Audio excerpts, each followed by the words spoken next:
This character has an animated section already. Now she should hold an idle pose. And for obvious reasons, we're not animating this by hand. We can get what we need from Mixamo to fill up the animation and keep alive this character during less action-packed moments. In a new scene, I'm gonna append my character, browse through the folder where you have saved your blend file. I'm gonna open the collection and look for my character's name collection. Right, with that in place, I'm gonna import a FBX. The FBX is the motion capture data I downloaded from Mixamo. For the retargeting, I'm gonna use the Rococo add-on. On the right side, I'm gonna select the source and set the target. So the target is gonna be my character's rig. With that, I'm gonna say build bone list. I also like to make an action. Rococo does a pretty good job with finding the corresponding bones, but I like to do them manually.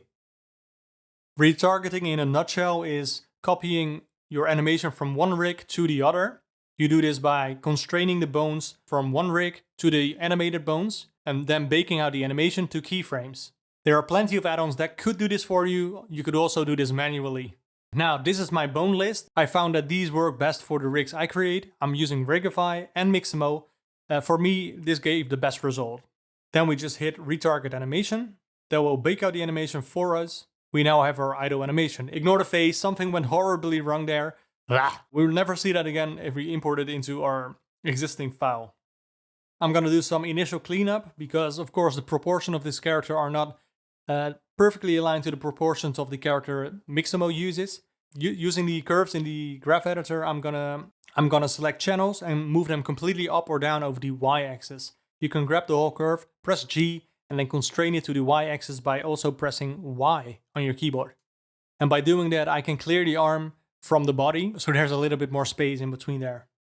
I'm gonna rename this action to Happy Idle Animation, and then I'm gonna delete all the keyframes that are not baked. This is just so the list is not that long, and I have a clearer overview of all the keyframes. Over into my existing file, I can add an animation layer. If you don't have this add-on, you can find it over on the Blender Market. A link is down in the description. Now I'm gonna navigate to the blend file we just created our motion capture in and append that action. And there it is. All the keyframes are now from 0 to say 70. So I'm gonna grab all the keyframes and move them over. Because this is a new animation layer set to combine, the animation is a bit screwed up, so I'm gonna replace it instead of combine them. And that will fix the arms that are crossed. The layer settings for the active action are set to the happy idle action. And you can leave it like this if you want to. But I prefer to get this animation onto my base layer. I'm gonna select all the bones in this layer, copy the keyframes in the dope sheet editor, go to my spline layer and paste them using Ctrl V in the dope sheet editor. As you can see, the legs are a bit bouncy, they're not sticking to the floor, and I wanna fix that. How I'm gonna do that is I'm gonna use the IK version of the rig, and then snap the IK to the FK bones. You see them snap into place. And with them both in place, you can select them, press Shift G, and now choose from the drop-down menu to select the whole layer. You select the whole IK layer here, and then place a keyframe for the location, rotation, and scale. I can imagine that most of the times you don't have just one IK pose. The way I go about it is I snap to the extreme poses. So for example, I snap to the contact pose here and the passing pose. And then I'm gonna fine tune the F curve in the curve editor. If this is not enough, you can always snap to more poses in between. When the animation is placed in my scene, I need to blend it a bit more because, for example, the motion capture data makes it that my character is sitting lower than the stage she's standing on. So in that case, I'm gonna grab the feed, delete those, and duplicate the ones from my existing animation. Basically, this overrides what we had in the motion capture data. For the hip, I'm gonna go to the F curve, and I'm gonna isolate the Z-axis using Shift H, select the whole motion capture data section here, including this one keyframe, and move it up to roughly match the height of the hip pose in the previous animation. And now that animation will blend more easily into the motion capture data. The beauty of motion capture data is it gets you far really quickly. But even better, you don't have to stop there. For example, I'm going to create a new animation layer, and I'm going to call this gesture. This is just a simple animation made up by 6 keyframes. I'm going to raise the arm, I'm going to press with the fingers down onto the controller, and release it again. I can use the influence to show the difference between the animation, the existing one, and what we did. But I can also keyframe this influence. If I say, for example, it doesn't blend well with the motion capture data, Let's explore some fun things we can do with existing motion capture data and maybe be creative with it. I'm going to do the same thing. I'm going to snap the IK controllers to the FK controllers so they are sticking to the ground a bit better. Now the hands are moving through each other. That's of course the proportions. I can tweak that here in the curve editor. Same thing as we did before. And that is just to get roughly the pose we want. Perfect. We now have our dancing animation just the way we want it.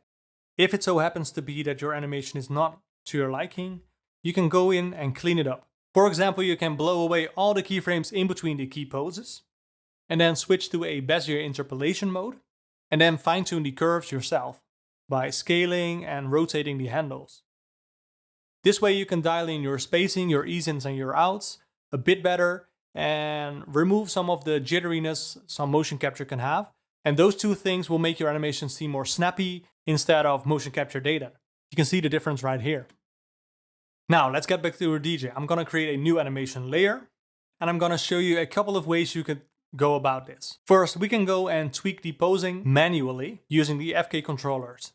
Set a keyframe for those controllers, get them into the pose we like. You can do this multiple times, of course, and create our animation that way. For this example, I thought it would be better if we switch to IK. So switching the left arm to IK brings it up to the top right here. So we need to bring it down, closer to the DJ table. And from this angle, you can see what I'm going for. Now, this looks kind of silly because it's stuck to the DJ table. What I'm gonna do is I'm gonna create a circle, and also I'm gonna create an empty. And I'm gonna have this empty follow the path of the circle. So in our constraints, set the circle to be the target of our constraint. Scale them down, bring them into position, and set a keyframe for the offset. Now grab the hand controller, go into the bone constraints tab, and say chow off. This is just a basic parenting technique. And now the empty cube moves the hand. I'm gonna go back to the empty. We're gonna go back to the graph editor, and in the graph editor we can see that we can now, for this channel, add a new modifier. And this is gonna be a noise modifier. Play around with the settings. You can play around with the scale, the strength. I also do this for the hand rotation. So the hand isn't just stiff on the table, it slightly moves like he is scratching something. Now, let's go even more crazy. I have this breathing cycle, and from there I want to go even further. I'm going to create a crazy pose. She's going to be locked inside of a glass box. I have created a posing layer, and this posing layer allows me to set a keyframe that will override the posing but keep the underlying breathing cycle. And of course I need to render it, add some breathing effects on the glass, and maybe even edit in some twitching and edit some chromatic aberration and all the good stuff. If there is one thing I hope you take away from this video, is that although motion capture data is a sweet tool to add a quick animation to your game or scene, it is also just a starting point to create new and unique animations, with slight tweaks just like these. This video will help you improve your animations even further.